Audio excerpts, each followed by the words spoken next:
Hello guys, well I know that there are huge political news out there, but at first let's review of what is happening on the front lines. One more Russian big attack was repelled by Ukraine, so Russia sent lots of the armored vehicles and tanks on Donetsk direction, and all of those were repelled by Ukraine, and the mission was total failure for the Russian army. Ukraine was able to repel this one. It happened not far away from Ocheretine, Donetsk Oblast. Sorry guys, I have to restrict the video information because of this platform requirements, but what I must say that Russia lost all of the armored vehicles, plus all of the infantry units which they also tried to send out there. From the video I may say that Ukraine used the cluster munition shells to get rid of the Russian infantry and FPV drones plus the standard shells to hit the Russian vehicles. So the Russian attack was stopped out there, but later on in afternoon they tried once again to reach Ukrainian positions. The second strike wasn't filmed, but probably the destiny is the same. Hello my friends and welcome, my name is Dennis and this is the latest update from Ukraine. Let's start from the international news because those are kind of breaking news. Well, basically, as many of the media services said before,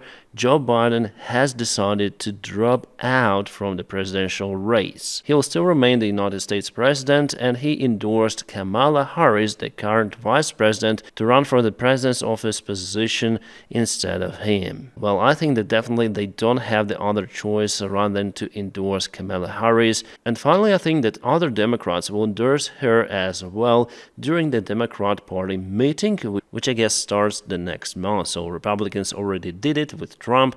They actually showed a huge unity in their candidate, but in Democrat camp, well, there is some turn house with the candidate for the president's position, but nevertheless, I think it was the good action from Joe Biden to step aside. Well, basically because we all saw that he's not that capable as he used to be. He served well for his country, and this year he will retire and spend the time with his loved ones on a big long vacation. As for Kamala Harris, well, I did a stream today for this particular topic, and I created a poll with other Democrat candidates, possible candidates for the president's position. So Harris took majority from our poll, 55%. Well, I would say that she is total opposition to Donald Trump, and we're gonna see who is going to win the elections this time. But according to the polls, there is not such a huge difference between Joe Biden and Kamala Harris. They have similar rating relative to Donald Trump. Just a couple of days ago, she got 2% in general compared to Donald Trump, but now everything might change because she was endorsed by Joe Biden, and I think that basically she will run these campaigns. So maybe she will get more votes, especially in the swing states, because those are crucial to determine who is going to be the next United States president. And you see that before this month, the difference wasn't that really huge according to the polls. So I would say that Kamala Harris is a little more popular compared to Joe Biden in relation to run against Trump. But nevertheless, Harris is not the bright star. She has kind of the controversial politician career, and back in 2020 she wasn't that successful, but somehow she became the vice president of the United States of America. Well, I have positive and negative signals about her personality, and it's really hard to say whether she's able to compete against Donald Trump that successfully or more successfully compared to Joe Biden. But nevertheless, Joe Biden decided to go, and we have this reality. Still, according to the polls for this hour, Trump has the lead. Trump says that it will be even easier for him to compete against Kamala Harris. Well, we'll see how the situation might change in the coming months, and this election campaign is really extraordinary in the United States history. Just 1 week ago, I was filming about the Trump's assassination attempt, and this Sunday I'm filming Joe Biden drop out from the election run. So it's really hard to predict the vector of development of the United States politics and this election's result. Absolutely everything might happen in the future. I'm telling you about this now because it may also influence Ukraine. With Kamala Harris, I don't think that the United States will change its policy towards Ukraine, but with Donald Trump, well guys, I'm just scared about it, that Ukraine might not receive enough military support to withstand against the Russian aggression. So there was the written letter sent by Joseph Biden to Americans. I already read it out on my live stream, and I think you may find it elsewhere on internet. And you know, those are the tweets from MAGA community, for example, from Donald Trump Jr., the son of Donald Trump. They're making the fun of Zelensky. Miss calls, my money is still coming, I'm scared, please answer. And I expect that stuff from the Russian propaganda, not from the son of the person who is running for the highest position probably in this world. This is so miserable. I mean, this attitude, it's not normal, because Ukraine is basically suffering under the strikes. And you may say, Dennis, America is not obligated to support Ukraine in any ways. But America insisted for Ukraine to give up its nukes. So please now give Ukraine at least weaponry to fight. We are not begging you to send your soldiers to protect the soil of Ukraine. Give weapons to Ukraine, nothing more. But they are making fun of it, and that's why, guys, I'm definitely scared of MAGA and Donald Trump as the next United States president, because the risks are tremendous, not just for Ukraine, but for the entire world. Sorry, Trump supporters who do exist on this channel, you share your opinion and I'm free to share my opinion on my channel. Guys, just a short reminder, if you like my content and the job that I do daily on YouTube, you might also consider supporting me on Patreon. By doing so, you motivate me to move on, and thank you so much for it. Well, anyways, let's continue the news around Ukrainian topic. We have the new satellite images, more detailed images showing that definitely something was kaboomed in the airfield, which I showed you yesterday. Yes, it's the Russian military airfield, and this hangar is no more. I wonder if by that time there were some of the airplanes parked in the area. And here definitely oil reservoirs were kaboomed. Well, after all, from what we see, we may say that it's not a huge damage of that particular airfield. Well, maybe not all of the drones reached the target. But anyways, the strikes on the Russian infrastructure will continue. The best case scenario for Ukraine would be for Joe Biden to allow Ukraine to use ATACMS elsewhere and also send lots of the new weaponry, long-range weaponry, because Joe Biden is out there for a few months, that's it. He has nothing to lose in his politician career, let's say. So hopefully he'll give at least the permission for Ukraine to use the ATACMS missiles. Russians try again to get more ground in Ukraine by sending their mid wave. Again, they suffer tremendous losses, but some of their mid waves could be successful, and they're trying to find the weak spot and the weak moment for Ukrainian army. For example, recently there was the army unit change in Pokrov's direction, so there should be some time for Ukrainian forces and for any sort of the forces to get around the area to understand it, and Russia found out that there was the unit change and they strike directly. For this reason, Ukrainian army left the positions, but later on, Ukrainian army continued their strike on the assault Russian units, causing them losses again and again. This time, we may see the hangar or turtle tank. It's called Rodnoy, if we may translate this word to English. Well, it's native or home or something like that. So the Russian native tank, let's say, and we may see that it's definitely the Russian tank. But Russia strikes not just with their tanks, they also go with their China-made golf carts. Sometimes they use them for direct offensive operations, but mostly obviously behind the front lines, like for example in this case, the cart was used to deliver army personnel. It was fully booked and it didn't reach its destination. More of the videos like that I publish on my Telegram channel, my friends. By the way, you may check it out in the video description just below. We have also news about Ukrainian military support from Germany. Zelensky noticed today that Germany supplied one more air defense system to Ukraine, so it is already in Ukraine. All of the launchers, radars and control centers. And we expect more of the Patriot systems plus other air defense systems to come to Ukraine very soon, but the full protection of the Ukrainian skies, well, it's far to be reached, unfortunately. We need at least 23, as I remember, Patriot systems. It's a crazy amount, but after all, it's not unreal. Remember when Russia started its full-scale attack on Ukraine and how Ukrainians asked to close the skies in Ukraine or send the Patriot systems or something else? Well, finally, after 2.5 years, Ukraine started to obtain some of the amount of those systems. Before there were just 2 of those. Croatia transferred Antonov 32 cargo airplane to Ukraine. This is the high-performance short and takeoff landing operation airplane. Antonov 32 is equipped with the engines from Antonov 12. Those are very powerful. So you may load this airplane fully and it will still be capable.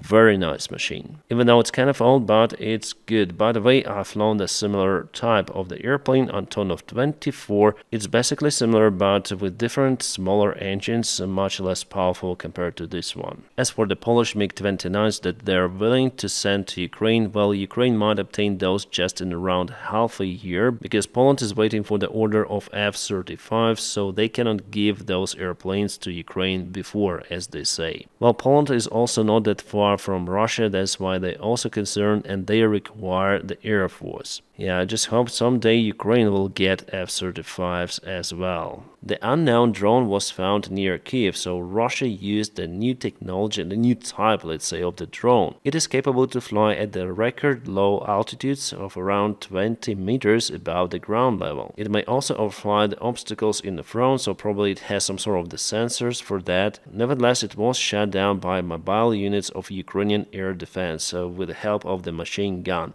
Clearly, it's not a surveillance type of the drone, so maybe Russia is testing something new.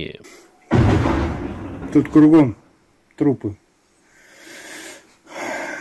The Russian soldier films the video in Vovchansk, the northern part of the Kharkiv region. He complains about lots of the flies and terrible smell around, the smell of the bodies. For this reason, he says he's wearing this balaclava. Well, actually, this war is already over for him in particular because he was hit by the drone. We have it from the analysis of the video he was filming and Ukrainian drone video. The Ukrainian drone really hit the positions of that Russian group. The Vovchansk city is the hotspot for now and Russia is unable to keep it under control, little by little, but they are forced to leave their positions or their positions are totally being demolished. And here we have the satellite image of the Kapputed Houthi facility in Yemen. Yesterday there was the massive strike by the Israeli Air Force, even F-35 took part in this action. Well, definitely the target was hit, even though we see that some of the tankers are still intact, probably temporary. And here's the video of Israeli Air Force F-35, brand new fighter jet. Awesome, fantastic airplane. Also, other airplanes took part in action, like F-16s, I think, from the aft part I may judge it like that. It was a combined strike on the Houthi facilities, which was successful indeed. And probably Israel will escalate its military operation towards north because of the Hezbollah movement. The Prime Minister of Israel, Netanyahu, Bibi, was asked during the meeting with his soldiers, what's next? And he answered, north. The north means Lebanon, because it's located from the north part of Israel. So Israel tries to get rid of the Hamas movement in the Gaza Strip, but they also want to get rid of Hezbollah because this movement is being supplied by Iran directly. So I guess that in this case the war might definitely escalate in the Middle East. Probably Iran will be directly involved in confrontation. Yeah, Iran is far away, but they might use their long-range weaponry still. And also they have aviation, but in general they cannot interfere really in this war. Well, maybe they'll try to create coalition with other forces or even Iraq. Well, we'll see. By the way, Iran is taking the Russian experience in using motorcycles. I wonder what kind of the dirt bikes they use. Looks like Kawasaki or something like that. And again, we may see many of the Russian ancient tanks. This time it's T-62, already been modernized, by the way, with this grille and the side armor, which are going to the front lines, and this echelon is quite big. But still, even with this modernization, those tanks are damn old. And probably the Russian soldiers will make the Hangar tanks from them. And this is the new modification of the Russian Hangar BTR, so they put lots of the spikes on the top. I wonder why they did it, but definitely it's a lot of job to weld all of those spikes. I wonder what's the purpose of the spikes, because basically it's not that comfy, and after all they could have welded one more net on the top of this one. It's still less time consuming than put each spike out there. Well, maybe they were inspired by the spike vehicles from the Fury Road Mad Max movie, because in this movie actually this particular gang spoke Russian. Yes, in the original version of the Fury Road, definitely those were Russians. The military analytics tried to predict the next Russian movement in Ocheretina direction. It's already the Pokrovsk direction. Based on the recent Russian strikes and the elevation, the forecast is like that. Obviously, if Russia won't run out of their resources, which they still currently have, and probably they will perform their assault operations from what I can see all of the summer campaign. Unfortunately, Ukraine still hasn't enough resources to repel the Russian strikes. Well, just in some of the directions, but not in this one. And this is the idea of the Russian movement towards Konstantinivka. For this one, they need to capture Toretsk, and also take this important crossroad and advance through the supply road towards Konstantinivka. I guess this is quite accurate. I mean, the ambitions of the Russian army, it doesn't mean that it will happen like that. But let's check what they currently have today. The enemy advanced in New York. New York is the small village of Ukraine over here. So it was yesterday and it is today. Unfortunately, Russia expands this bridgehead. And from what I see, they also move towards Dalis. I guess it's not really good because they're very close to Toretsk. It's the town and it's on the way to Konstantinivka. So again, as experts show you, they advance from all of those directions here to reach the Konstantinivka town, and that would be a great success actually of the Russian army if they manage to do it this summer. So they now try to connect the Chasiv Yar operation with operation in Pokrovsk direction. Here it was Avdiivka, here it was Bakhmut, and mainly they still advance with two of the major claws. It's the Russian tactics. By the way, in Chasiv Yar there was also the movement from the Russian army, so yesterday and today they've took this tree line. Yeah guys, every day we see how enemy advanced, taking more ground. Yes, they have initiative, but they throw tremendous resources to get at least that result.